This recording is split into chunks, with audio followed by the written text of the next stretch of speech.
మావోయిస్టులు మళ్ళీ తమ పంజా విసిరినట్లుగా తెలుస్తోంది. వాస్తవానికి కేంద్రం పెట్టినటువంటి ఒక డెడ్ లైన్ మార్చి 31 సమీపిస్తున్నటువంటి తరుణాన సాక్షాత్తు జనసేన ఎమ్మెల్యే ఏపీ మంత్రిగా ఉన్నటువంటి కందుల దుర్గేష్కి అలాగే అతని ఫ్యామిలీకి ఇప్పుడు ముప్పు పొంచి ఉందా అని అంటే కనుక ఎస్, సాక్షాత్తు మంత్రి పేషీకే బెదిరింపు లేక పంపించడం జరిగింది మావోయిస్టులు. సో ఈ చంపేస్తాం, మొత్తం నీతో పాటు నీ యొక్క ఫ్యామిలీని అంతా కూడా లేపేస్తామంటూ కూడా అందులో ఉన్నటువంటి సారాంశంగా చూడొచ్చు. సో ఓవరాల్గా ఇప్పుడు గుంటూరులో ఉన్నటువంటి అన్ని పోలీస్ కార్యాలయాలు, అన్ని పోలీసులు కూడా ఇప్పుడు భద్రతని పటిష్టం చేసినటువంటి పరిస్థితి. అలాగే మంత్రి నివాసం వద్ద, అలాగే ఆయన కార్యాలయం వద్ద, అలాగే ఆయనకు అడుగడుగునా కూడా ఇప్పుడు పూర్తి స్థాయిలో భారీ భద్రత ఏర్పాట్లు చేసినట్లుగా తెలుస్తోంది. వాస్తవానికి ఈ యొక్క జనసేనకు సంబంధించినటువంటి ఎమ్మెల్యేగా ఇదేమీ కొత్త కాదు. మావోయిస్టులకు సంబంధించి బెదిరింపు లేఖలు రావడం గతంలో కూడా పవన్ కళ్యాణ్కి సంబంధించి కూడా వాళ్ళు హెచ్చరిక లేఖలు విడుదల చేశారు. ఇదిలా చూసుకుంటే కనుక ఆనాడు ప్రస్తుతం మిత్రపక్షంగా కొనసాగుతున్నటువంటి ప్రభుత్వంలో కీ రోల్గా ఉన్నటువంటి ముఖ్యమంత్రి చంద్రబాబుకి, అలాగే ఆయన తనయుడు లోకేష్కి కూడా గతంలో కూడా మావోయిస్టుల నుంచి బెదిరింపు లేఖలు కూడా వచ్చాయి. ఎస్, ఖచ్చితంగా మిమ్మల్ని చంపేస్తామనంటూ. సో ఇది ఎంతవరకు వాస్తవం అనే దానిపైన, అలాగే సాక్షాత్తు మంత్రి పేషీకి వచ్చినటువంటి ఈ యొక్క మావోయిస్టుల సంబంధించినటువంటి లేఖ పైన పూర్తి స్థాయిలో ఇటు ఫోరెన్సిక్ ల్యాబ్కి పంపించడం జరిగింది. ఇది ఎంతవరకు వాస్తవం, ఇది మావోయిస్టుల లేఖైనా అనేది. సో ఇది ఇలా పక్కన పెడితే తెలంగాణలో కూడా అంటే ఒకప్పుడు యునైటెడ్ ఏపీ, ఇప్పుడు రాష్ట్ర విభజన జరిగిన తర్వాత ఇప్పుడు వేర్పాటుగా చూస్తున్నాం. కానీ ఇప్పుడు ప్రస్తుతం కూడా మొన్న బీజేపీ ఎంపీగా ఉన్నటువంటి రఘునందన్ రావు కూడా ఎస్, ఆపరేషన్ కగార్ ఆపివేసేలాగా నువ్వు ఖచ్చితంగా ప్రధాని మోదీకి రిక్వెస్ట్ చేయాలంటూ కూడా ఇక్కడ బీజేపీ ఎంపీ రఘునందన్ రావును దూషించి కూడా చాలా పలుమార్లు ఆయన హాస్పిటల్లో ఉన్నా సరే, ఆయన ట్రీట్మెంట్ పొందుతున్నటువంటి సమయంలో కూడా మావోయిస్టుల నుంచి హెచ్చరికల లేఖలు విడుదల చేయడం, అలాగే మాజీ ముఖ్యమంత్రి కేసీఆర్కు సైతం లేఖలు విడుదల చేయడం, అలాగే ప్రస్తుతం ఉన్నటువంటి ముఖ్యమంత్రి రేవంత్ రెడ్డికి తెలంగాణ మావోయిస్ట్ అధికార ప్రతినిధిగా ఉన్నటువంటి జగన్ ఈ యొక్క లేఖ కూడా రిలీజ్ చేయడం. ఎస్, ఖచ్చితంగా చంపేస్తామంటూ కూడా సీఎం రేవంత్ రెడ్డిని ఉద్దేశించి గతంలో కూడా ఒక లేఖ రిలీజ్ చేయడం. సో ఏదేమైనా సరే ఈ యొక్క ప్రజా ప్రతినిధులకు ఈ యొక్క మావోయిస్టుల బెదిరింపు లేఖలు సహజమే అని అనుకున్నా కానీ కొన్ని చోట్ల నిజంగా ఈ యొక్క హత్యలు చేసినటువంటి సందర్భాలు కూడా మనం ఈ సందర్భంగా గుర్తు చేసుకోవాలి. ఎందుకంటే పాడేరులో కూడా గతంలో వైఎస్ జగన్మోహన్ రెడ్డి ఉన్న టైంలో కూడా ఆనాడు ఏపీలో పరిపాలన చేస్తున్నటువంటి టైంలో కిలారు సంబంధించి సోము ఇటువంటి ఒకళ్ళిద్దరు ఎమ్మెల్యేలను కూడా, ఒక మాజీ ఎమ్మెల్యే, ఒక సిట్టింగ్ ఎమ్మెల్యేను కూడా చంపేసినటువంటి సందర్భం కూడా మనకు తెలిసినటువంటి విషయమే. సో ఏదేమైనా సరే ఇప్పుడు సాక్షాత్తు ఏపీలో జనసేన ఎమ్మెల్యేగా ప్రభుత్వంలో కీ రోల్ పోషిస్తున్నటువంటి పర్యాటక సాంస్కృతిక మంత్రిగా ఉన్నటువంటి ఈ యొక్క కందుల దుర్గేష్ అండ్ ఫ్యామిలీ ఉద్దేశించి మావోయిస్టులు హెచ్చరిక లేఖ రిలీజ్ చేయడం, ఖచ్చితంగా ఫ్యామిలీని లేపేస్తాం అతి త్వరలోని అనేటువంటి ఈ యొక్క బెదిరింపు లేఖ రావడంతో నిజంగా తుళ్ళూరు పోలీసులు, అలాగే విజయవాడ పోలీస్ అధికార యంత్రాంగం అంతా కూడా అలర్ట్ అయి ఉంది. సో దీనికి సంబంధించినటువంటి ఒక పూర్తి స్థాయి అప్డేట్ చూద్దాం. ఎస్, ఖచ్చితంగా ఏపీ మంత్రికి మావోయిస్టుల నుంచి బెదిరింపులు వచ్చాయి. మంత్రితో పాటు కుటుంబ సభ్యుల్ని హతమార్చేస్తామంటూ మావోయిస్టుల పేరుతో లేఖ రావడం కలకలం రేపుతోంది. ఏకంగా మంత్రి పేషీకి లేఖ రావడం నిజంగా కలకలం రేపుతోంది. వెంటనే మంత్రి కార్యాలయం అధికారులు తుళ్ళూరు పోలీసులు కూడా కంప్లైంట్ చేశారు. ఈ లేఖ వ్యవహారంపై పోలీసులు ఆరా కూడా తీస్తున్నారు. ఈ లేఖ ఎక్కడి నుంచి వచ్చిందో తెలుసుకునే పనులు కూడా పడ్డారు. ఆంధ్రప్రదేశ్ పర్యాటక సాంస్కృతిక శాఖ మంత్రి కందుల దుర్గేష్కి బెదిరింపులు వచ్చాయి. ఆయనతో పాటుగా కుటుంబాన్ని కూడా హతమారుస్తామని మావోయిస్టుల పేరుతో బెదిరింపు లేఖ వచ్చింది. ఏకంగా అమరావతిలోని సచివాలయంలో ఉన్నటువంటి మంత్రి పేషీకి లేఖ రావడంతో అందరూ కూడా ఒక్కసారిగా ఉలిక్కిపడినటువంటి పరిస్థితి. మావోయిస్టు పార్టీ పేరుతో ఈ లేఖను పంపారు. మంత్రితో పాటుగా కుటుంబ సభ్యులను కూడా హతమారుస్తామని హెచ్చరించడంతో మంత్రి పేషీలో అధికారులు అలర్ట్ అయ్యారు. ఈ బెదిరింపుల లేఖలపై పోలీసులను ఆశ్రయించారు సదరు పేషీ అధికారులు. మంత్రి కార్యాలయానికి సంబంధించినటువంటి అధికారులు మావోయిస్టుల బెదిరింపు లేఖపై గుంటూరు జిల్లా తుళ్ళూరు పోలీస్ స్టేషన్లో కంప్లైంట్ కూడా నమోదు చేశారు. అయితే మంత్రులు కొల్లు రవీంద్ర, అనగాని సత్యప్రసాద్, అలాగే సత్యకుమార్లకు కూడా బెదిరింపులు వచ్చినట్లుగా తెలుస్తోంది. తుళ్ళూరు పోలీసులు ఈ బెదిరింపుల లేఖ వ్యవహారంపై దర్యాప్తు కూడా చేస్తున్నారు. ఈ లేఖ ఎక్కడి నుంచి పంపించారు, ఎవరు పంపించారు, నేరుగా సచివాలయంలోని మంత్రి పేషీకి ఎలా చేరిందా అనేది కూడా ఆరా తీస్తున్నారు. అంతేకాదు సచివాలయంలోని సీసీ ఫుటేజ్ కావచ్చు, పోస్టల్ రికార్డులను కూడా పరిశీలిస్తున్నట్లుగా తెలుస్తోంది. మంత్రిని బెదిరిస్తూ మావోయిస్టులు లేఖ పంపారా, లేకపోతే ఎవరైనా ఆకతాయిలు మంత్రిని బెదిరించడానికి ఇలా చేశారా అనే కోణంలో కూడా పోలీసులు దర్యాప్తు వేగవంతం చేస్తున్నటువంటి పరిస్థితి. అయితే మంత్రి పేషీకి బెదిరింపులు రావడం ఇప్పుడు రాష్ట్ర వ్యాప్తంగా చర్చనీయాంశంగా మారింది. అలాగే నేటి నుంచి ఏపీ అసెంబ్లీ సమావేశాలు కూడా ప్రారంభమయ్యాయి. ఈ క్రమంలో పోలీసులు మరింత అప్రమత్తమయ్యారు.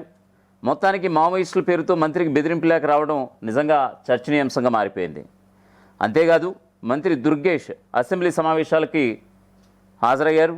ఈ 2-3 రోజులు కూడా అక్కడే ఉంటారు. అందుకే ఆయన భద్రత విషయంలో కూడా పోలీసులు అంతకంత జాగ్రత్తలు కూడా తీసుకుంటున్నటువంటి పరిస్థితి కూడా కనిపిస్తోంది. ఏపీలో చాలా రోజుల తర్వాత ఇలా మావోయిస్టుల పేరుతో బెదిరింపు లేఖ రావడం మళ్ళీ ఛానల్కి వచ్చింది. గత ఏడాది ఏపీ పరిధిలోని ఏజెన్సీ ప్రాంతంలో ఎన్కౌంటర్ జరిగింది. ఈ ఘటనలో మావోయిస్టులు సైతం ప్రాణాలు కోల్పోయారు. ఆ తర్వాత మావోయిస్టులు పెద్దగా యాక్టివ్గా కనిపించలేదు. కాకపోతే ఈ ఎన్కౌంటర్లను ఖండిస్తూ 1-2 లేఖలు విడుదల చేశారు. బూటకపు ఎన్కౌంటర్లంటూ కూడా ఆగ్రహం వ్యక్తం చేశారు. వాస్తవానికి ఇక్కడ విషయం మనం చర్చించుకోవాలి. మావోయిస్ట్ అగ్రనేత people's liberation guerrilla army battalion 1కి కమాండర్గా ఉన్నటువంటి మాడ్వి హిడ్మా, అలాగే అతని భార్య రాజే, ఇద్దరు కూడా రంపచోడవరం ఏజెన్సీలో నిజంగా ప్రాణాలు వదిలినటువంటి తీరు నిజంగా యావత్ దేశమంతా చూసింది. ఎక్కడో ఛత్తీస్గఢ్ నుంచి పారిపోయి విజయవాడ చేరుకునే క్రమంలో రంపచోడవరం దగ్గరికి తీసుకొచ్చి విజయవాడలో పట్టుకుని వాళ్ళిద్దరినీ కూడా రంపచోడవరం అడవుల్లో ఎన్కౌంటర్ చేశారనేటువంటిది మరీ ముఖ్యంగా వామపక్షాలు అయితే విమర్శిస్తున్నటువంటి పరిస్థితి.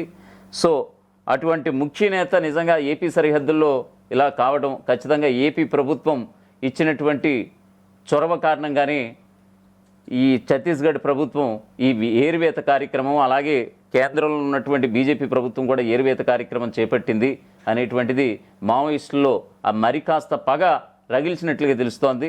సో ఈ క్రమంలో ఏపీ మంత్రులతో పాటు ఏపీ అధికార యంత్రాంగం పైన మావోయిస్టులు ఏమన్నా కన్నెర చేశారా, నిజంగా వాళ్ళకి ఏమైనా థ్రెట్ ఉందా, ఈ క్రమంలో మాడ్వి హిడ్మా ఎన్కౌంటర్కు ప్రతీకార చర్యగా ఈవేళ రేపో ఏదైనా చేయబోతున్నారా అని అంటే ఖచ్చితంగా కందుల దుర్గేష్కు వచ్చినటువంటి ఈ లెటర్ని బట్టి చూస్తే కొన్ని అనుమానాలు కలగక మానదు.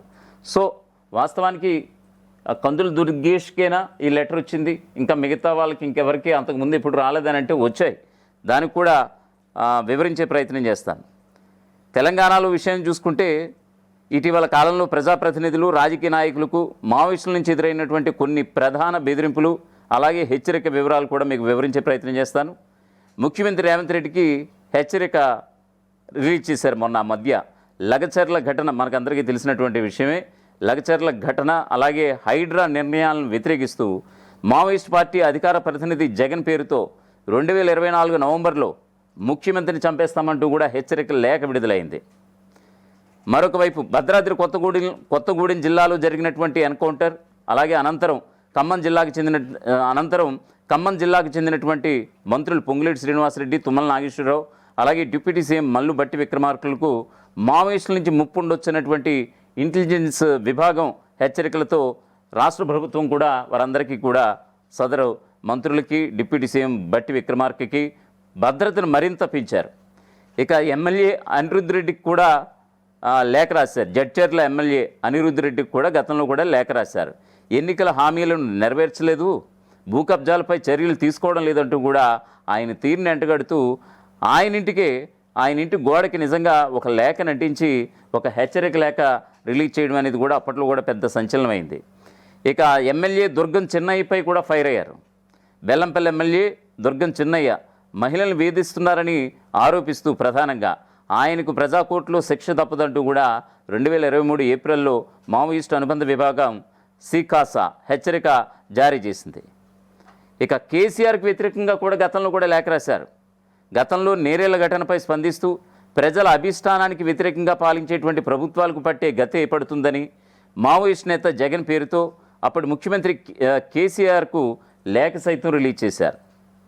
ఇదన్నీ కూడా ఇక 2018లో ఛత్తీస్గఢ్ సరిహద్దులో జరిగినటువంటి ఎన్కౌంటర్లో 10 మంది మావోయిస్టులు మరణించినందుకు ప్రతీకారంగా అప్పటి బీఆర్ఎస్ నేతలను లక్ష్యంగా చేసుకుంటామని మావోయిస్టులు సైతం ఆనాడు హెచ్చరించినటువంటి పరిస్థితి.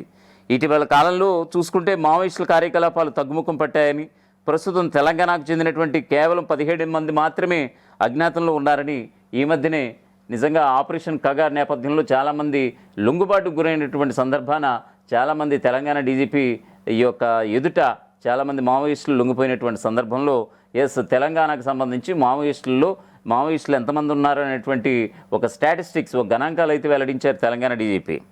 సో ఈ క్రమంలో సుమారుగా ఇంకా 17 మంది మాత్రమే ఉన్నారు. ఆ 17 మంది కూడా ఇప్పుడు అజ్ఞాతంలో ఉన్నారని తెలుస్తోంది. సో ఏదేమైనా సరే, ఒకవైపు ఆపరేషన్ కగార్, నక్సల్స్ విముక్త భారత్ ఖచ్చితంగా తీసుకొస్తాం మార్చి 31 కల్లా.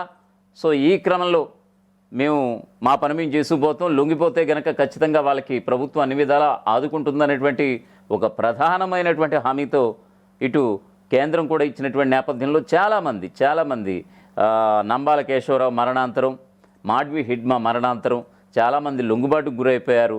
ఇంకా మావోయిజం పని అయిపోయింది. రేపటి రోజున మావోయిజం అనే పేరు కూడా వినపడేటట్టు లేకుండా ఈరోజు కేంద్ర ప్రభుత్వం నిజంగా ఆపరేషన్ కగార్ని అంత లోతుగా ఈ యొక్క ఆపరేషన్ చేపడుతున్నటువంటి సందర్భం అయితే కనిపిస్తోంది.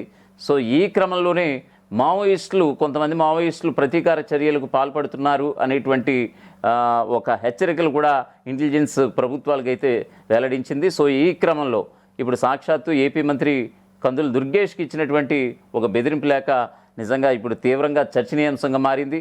మరి అది మావోయిస్టులు పంపించారా, లేకపోతే ఎవరైనా ఆకతాయిలు చేసినటువంటి పని, ప్రభుత్వం మీద కక్షతో ఎవరన్నా వేరే వాళ్ళు ఏమన్నా చేయించారా అనేది కూడా ఇప్పుడు ఆల్రెడీ గ్రౌండ్ లెవెల్లో ఎంక్వైరీ జరుగుతోంది. అసెంబ్లీ సమావేశాలు 2-3 రోజుల పాటు జరగబోతున్నాయి. వాస్తవానికి ఈ యొక్క బుధవారం నుంచే స్టార్ట్ అయ్యాయి ఏపీలో అసెంబ్లీ సమావేశాలు. సో కందుల దుర్గేష్ కూడా తన నియోజకవర్గాన్ని కాకుండా ఈ 2-3 రోజులు కూడా విజయవాడ, ఈ యొక్క మంగళగిరి ప్రాంతంలోనే ఉంటారు. సో ఈ క్రమంలో ఆయన క్యాంప్ ఆఫీస్ కావచ్చు, ఆయన పేషీ కావచ్చు సచివాలయంలో, సో ఎంటైర్ ఈ మరి ఒకవైపు అక్కడ తాత్కాలిక నివాసంగా ఉన్నటువంటి ఆయన క్యాంప్ ఆఫీస్ కావచ్చు, ఆయన అడుగడుగున ఇప్పుడు ప్రతి చోట కూడా సెక్యూరిటీ బలంగా పెట్టినట్లుగా తెలుస్తోంది. మరోవైపు ఆయన కుటుంబ సభ్యులు కూడా మరణం తప్పదు అనేటువంటి తీవ్రమైనటువంటి మావోయిస్టుల హెచ్చరికల నేపథ్యంలో వాళ్ళకు కూడా భద్రత పెంపు చేసినట్లుగా తెలుస్తోంది.